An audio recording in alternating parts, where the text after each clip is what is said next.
네. 주일 오전 예배는 좀 무거운 분위기죠. 옆분과 함께 그럼에도 불구하고 인사하겠습니다. 주 안에서 축복합니다. 인사하겠습니다. 주 안에서 축복합니다. 네. 아까도 인사했는데 또 인사하냐고 어떤 분이 그러는 것 같아요. 네, 우리는 더욱더 옆분과 함께, 이웃과 함께 가까이 가야 됩니다. 이번엔 더 심하게 해보겠습니다. 두 눈을 마주치면서 주 안에서 사랑합니다. 인사하겠습니다. 두 눈을 마주치면서. 네. 여러분, 하나님께서는 우리에게 주시고자 한 것과 우리 인간들이 얻고자 하는 것에는 차이가 있습니다. 하나님은 진정 영원한 세계, 잠깐 있다가 없어질 것이 아닌 진정 우리와 영원까지 함께 하시기를 원하여서 영원한 생명과 더불어 기업을 주시고자 하는데, 인간들이 얻고자 하고 요구하는 것은 한낱 잠깐 있다 없어질 것을 구합니다. 그래서 하나님께서는 이러한 우리들의 어리석음을 날마다 채찍하고 징계하면서 하늘의 영원한 세계를 보라고 하며 우리 주님을 바라보게 하십니다.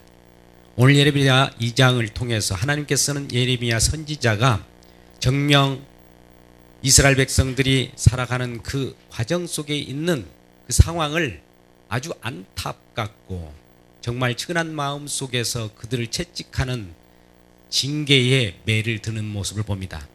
그것도 하나님께서 예레미야라고 하는 선지자를 통해서 분명 하나님의 말씀을 가감없이 쓴소리라 할지라도 하나님의 말씀이니 그 말씀을 전하라고 하는 것입니다. 여러분, 오늘날 설교자로서 하나님 말씀을 가감하기 없이 전한다는 것이 얼마나 어려운 일인지 모릅니다. 왜 그렇습니까? 이 쓴소리는 여러분의 귀를 달콤하게 할 수도 없고, 여러분의 구미에 맞출 수도 없고, 여러분의 취향을 긍정하는 말씀이 아니기 때문입니다. 왜냐하면 우리들이 긍정하는 것은 하늘의 것이 아니요 이 땅의 것이요 잠깐 사라질 것을 우리가 간구하기 때문입니다. 그래서 하나님은 날마다 채찍을 들어서 나를 보라, 하늘의 것을 쫓으라, 신령한 것을 찾으라고 말씀하고 있는 것입니다. 여러분, 4대 문명 발상지라고 하면 우리는 네 간대를 볼 수 있습니다. 첫째, 이집트 나일강 지역으로 말미암은 물병의 발상지가 있을 거고요. 인도의 인더스, 그 다음에 중국의 황하, 그 다음에 메소포타미아라고 하는 강을 이주로 해서 문명이 발달했습니다. 이는 에덴 동산에서 쫓겨난 인생들이 한결같이 어딘가 목이 마르고 답답하고 갈급하여서 쫓는 것이 강가이기 때문입니다. 그러나 인간의 쫓는 그 강가는 영원한 강이 아닙니다. 언젠가는 메마라 버릴 겁니다. 언젠가는 사라질 것이에요. 그런데 하나님께서는 이러한 문명의 발상지에서 많은 문명의 이기와 더불어서 편리함과 또 그것의 편안함과 즐거움을 누리며 살아가는 저와 여러분에게 오늘 말씀하시기를, 그러한 문명의 이기로부터 벗어나라 채찍하는 음성으로 들려지기를 주의 이름으로 축복합니다. 언제나 하나님은 우리가 좋은 것을, 하나님께서 그것을 긍정해 주지 못하는 것은 우리가 갖고자 하는 본성이 잠시 잠깐 없어지며 또 그것으로 말미암아 지옥불로 떨어지는 그러한 아주 그 절벽 속에 있는 그러한 관계에 있기 때문입니다. 그래서 이러한 이스라엘 백성들에게 하나님께서는 신명기 11장 10절에서 12절 말씀에 나타난 바와 같이 이같이 말씀하십니다. 우리 신명기 11장 10절 11절 12절 말씀을 함께 읽겠습니다. 시작. 내가 들어가 차지하려 하는 땅은 내가 나온 애굽 땅과 같이 아니하니 거기에서는 너희가 파종한 후에 발로 물대기를 채소와 같이 댐과 같이 하였거니와 너희가 건너가서 차지할 땅은 산과 골짜기가 있어서 하나님에게 내리는 비를 흡수하는 땅이요 내 하나님 여호와께서 돌보아 주시는 땅이라. 연초부터 연말까지 내 하나님 여호와의 눈이 항상 그 위에 있느니라. 아멘. 이 말씀을 보면 하나님께서 이 가나안 땅, 세상 물줄기로부터 살아가는 문명의 이기 속에 살아가는 저와 여러분을 불러내셔서 가나안이라고 하는 그 땅, 기름진 땅으로 우리를 인도하신다고 해요. 근데 이 땅은 비가 내리면 비를 그대로 땅이 흡수해버립니다. 그래서 농사를 지을 수 없어요. 그래서 단지 농사기가 되면 이른 비가, 늦은 비가 내리는데 그것을 맞이하면서 농사철을 기다려야 되고 하나님께 간구해야만 그 비를 맞으면서 농사를 짓게 되어 있습니다. 오직 우리가 우리 스스로 만들어 나가는 자기 스스로 발로 수로를 돌리면서 개척하고 관로를 놔서 물을 끌어들이는 그런 관계가 아니라 하나님이 주시는, 오직 주님이 주시는 은혜로 살아가는 땅임을 상기시켜 주는 말씀이 오늘 신명기 11장 10절에서 12절 말씀입니다. 그런 땅에 들어왔는데 이스라엘 백성인 웬일인지 어떤 연유로 그와 같은 땅에 인도한 하나님의 은덕, 은혜를 잊어버리고 자기 스스로 살아가려고 했던 것입니다. 이란 예레미야 선지자는 이란 이스라엘 백성들을 향하여 뭐라고 말씀합니까? 1절, 2절, 3절, 5절, 9절, 10절, 12절 말씀에 보면 하나님 여호와께서 말씀하시기에 여호와의 말씀이니라, 여호와의 말씀을 들으라. 또 9절 여호와의 말씀이니라, 12절에도 여호와의 말씀이니라. 왜 말씀이니라 하면서 여호와의 말씀이니라를 강조할까요? 이스라엘 백성들은 귀가 먹어버렸습니다. 관원들과 제사장들은 하나님의 말씀을 순종하지 않고 자기 멋대로 하나님도 알지 못하고 행했던 것입니다. 그러니 이러한 백성들에게 깨우치는 말씀은 여러 번 반복해서 말씀을 들을지어다, 요 말씀을 들을지어다 이렇게 계속 강조하는 예레미야 선지자의 모습을 보게 된 것이죠. 왜냐하면 이와 같이 반복하지 아니하면 거짓 선지자, 제사장, 방백들로 말미암아 모든 백성들이 행하는 것이 평안하다, 평안하다. 여러분들이 현재 살아가는 모든 것들이 하나님의 은혜요, 평안하게 생각하십시오 라고 하면서 그 죄를 꾸짖지도 못하고 그들이 행하는 모든 것들을 긍정해 주기 때문입니다. 그래서 우리는 가감없이 이와 같이 예레미야가 전하는 채찍의 말씀을 대언해서 전하는 모습 속에서 정말 측은함을 느낄 수가 있는 것이고 끔찍한 소리로 들릴 수밖에 없는 것이죠. 하나님을 사랑을 받으며 살아온 이스라엘 백성이 무슨 이유로 우리 하나님의 주님의 사랑을 버리고 또 이와 같이 이방신과 어울리는가, 그 부분을 따져 물으시는 모습이죠. 까마귀 고기를 먹었습니까? 왜 잊었습니까?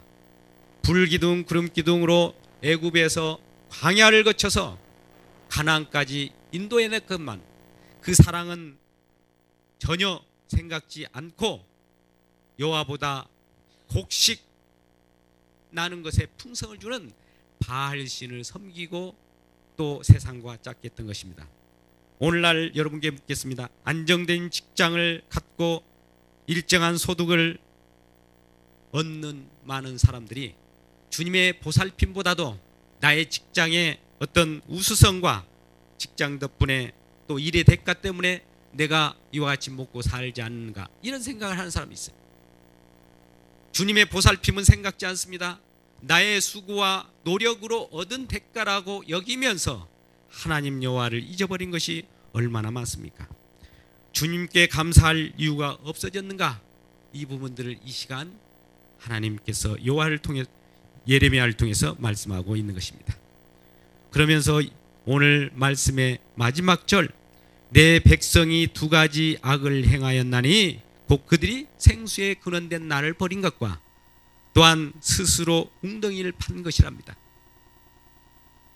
하나님께서 예레미야를 통하여 내 백성이 두 가지 악을 행하였다. 하나는 생수의 근원, 생명의 근원된 나를 버렸다. 나를 떠났다. 나를 관심을 두지 않았다라고 하는 것이죠. 뿐만 아니라 이러한 백성들이 스스로 웅덩이를 팠다는 거예요. 하나님을 떠난 인생은 스스로 인생을 팝니다. 하나님을 떠난 인생은 자기 스스로 살아가는 줄 착각을 합니다.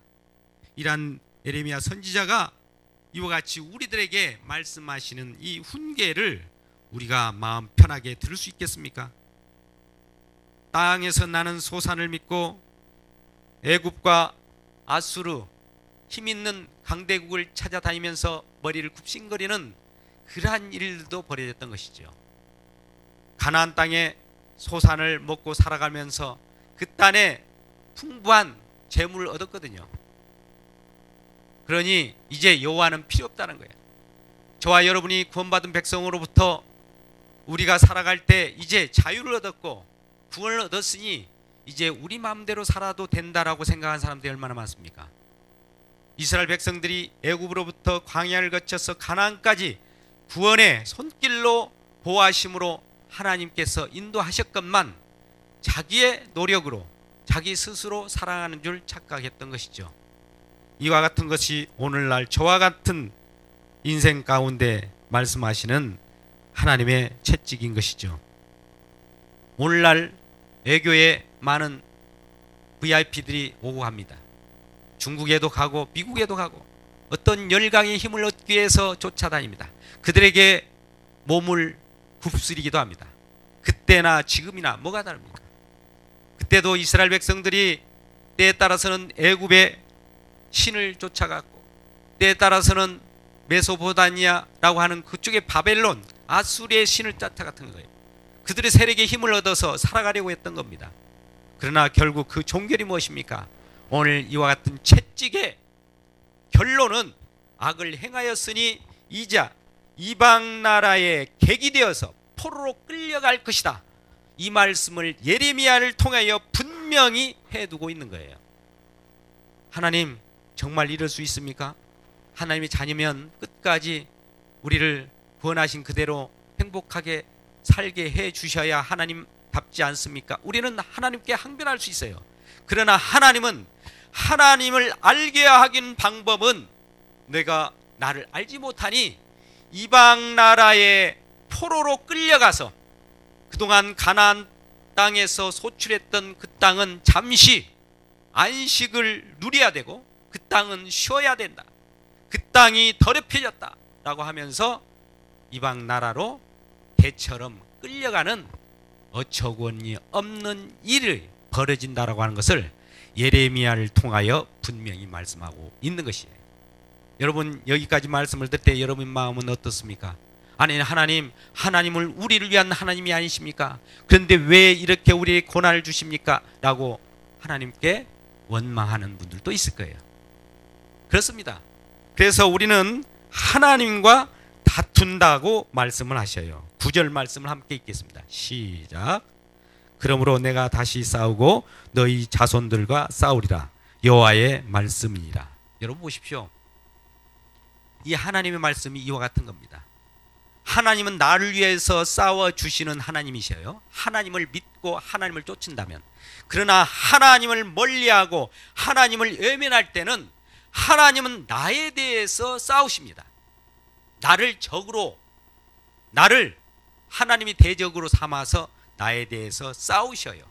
그래서 나를 이방 나라 아수르나 이집트에 있는 그런 열강에 매이게 해서 포로로 잡혀가게 합니다.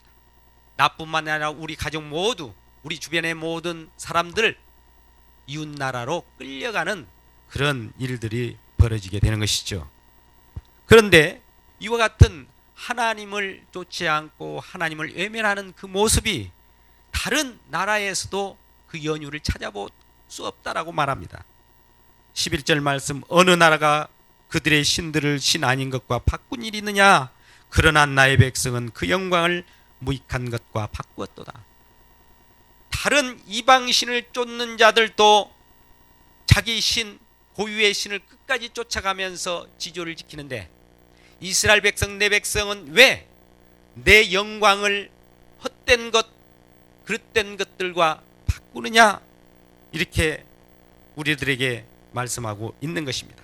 그러면 12절에 너 하늘아 이 일로 말미암아 놀랄지어다 심히 떨지어다 상천하지여 이 모습을 보십시오 이 놀라지 않습니까? 라고 고발하는 거예요.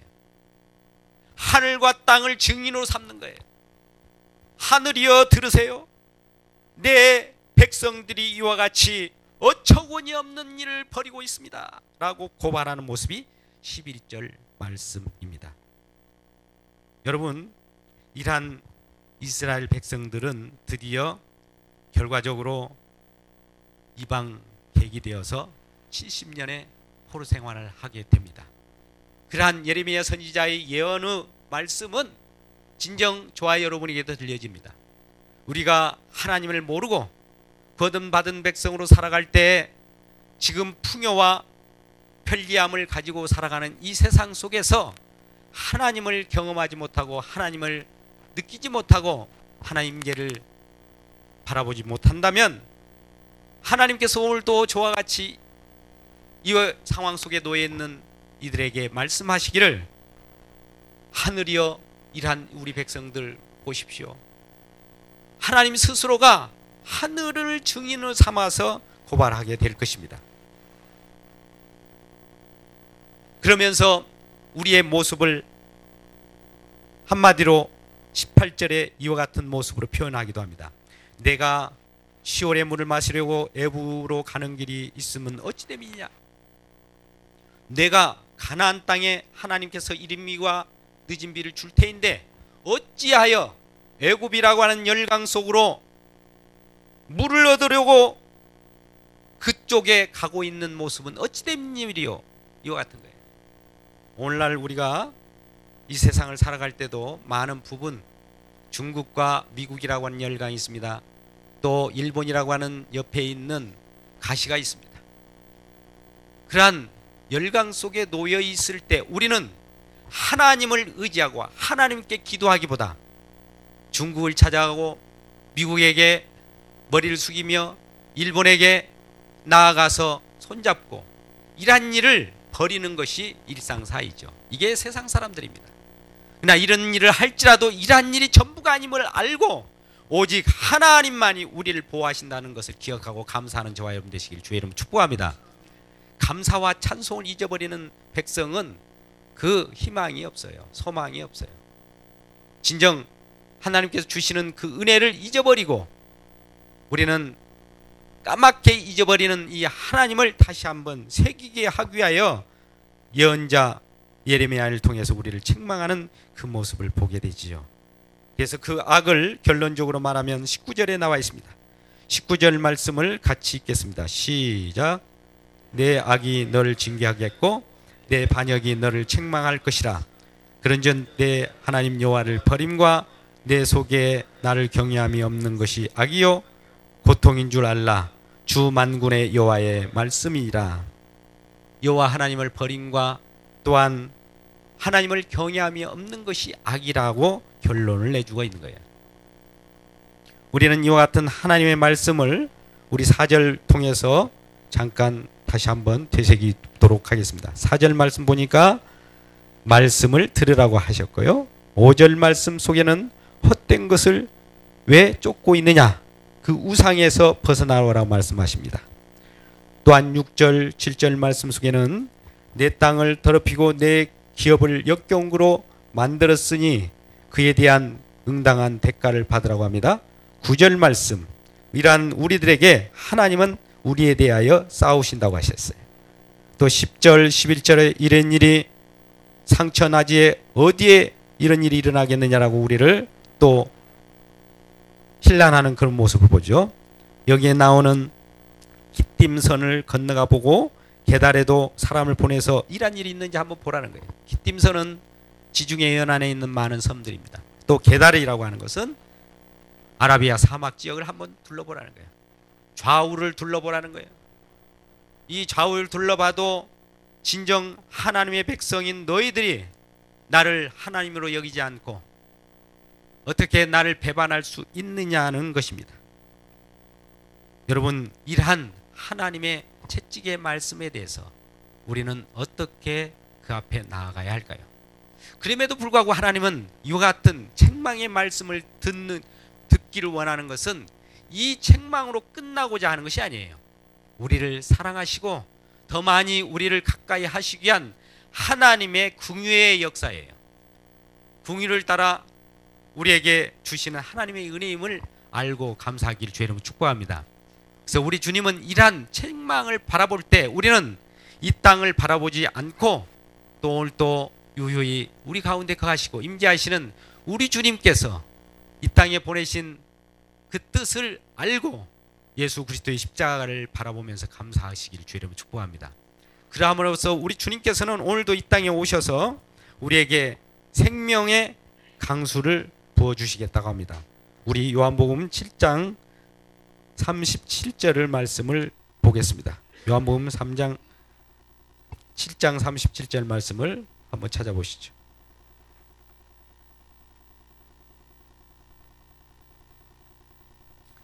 명절 끝날 곧 큰 날에 예수께서 서서 외쳐 이르시되 누구든지 목마르거든 내게 와서 마셔라.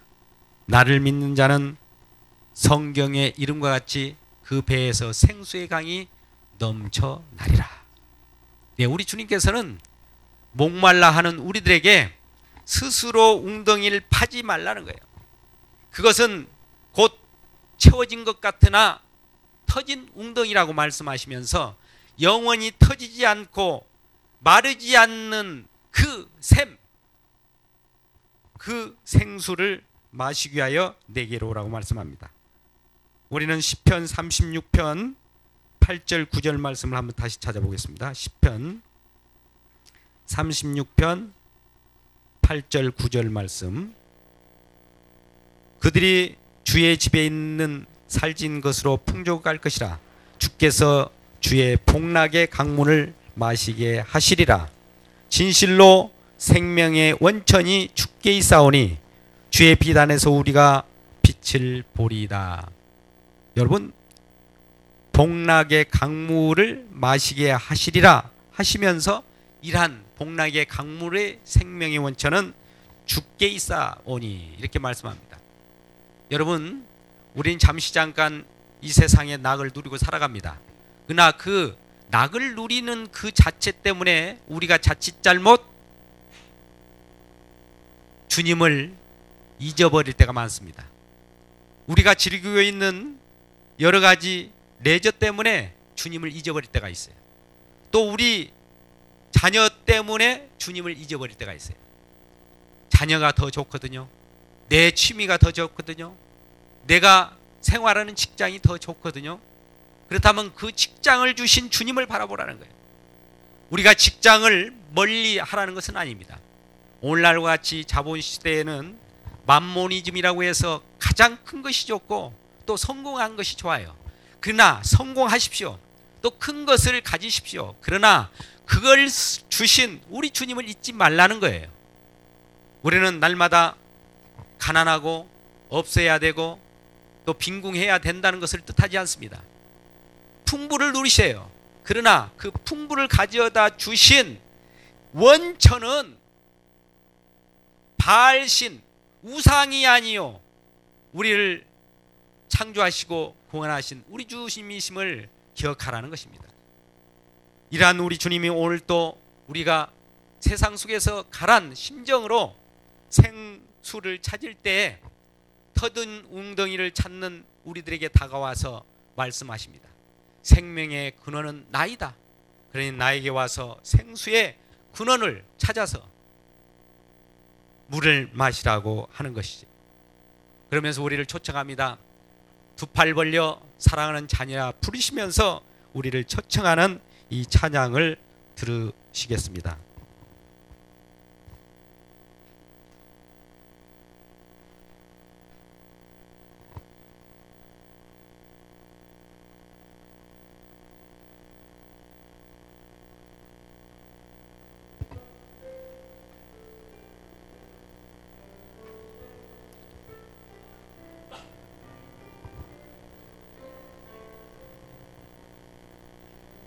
예수님을 외면하며 세상 따라 살던 중 교만 욕심 죄악으로 내 뜻대로 방황하다 넘어지고 쓰러져서 세상 사람 조롱할 때 주여 어디 계십니까? 이 죄인 울고 있어요. 사랑하는 자녀야, 내 너를 위하여 사랑하는 아들까지 손과 발 못 박았단다. 당자처럼 길을 잃고 절망 속에 헤맨 몸 시기 질투 죄악으로 내 뜻대로 살아가다 찢어지고 병들어서 세상 사람 외면할 때 주여 어디 계십니까? 이 죄인 울고 있어요. 사랑하는 자녀야, 내 너를 위하여 사랑하는 아들까지 가시면류관 썼단다. 가시밭길 죄악길에 병든 몸 소중하다고 세상 부귀 쫓아가다 나의 영혼 썩어갔네. 만신창인 모습으로 주님 앞에 엎드려서 주님 어디 계십니까? 이 죄인 찾고 있어요. 사랑하는 자녀야, 내 너를 위하여 사랑하는 아들까지 십자가에 달렸단다. 기도하겠습니다.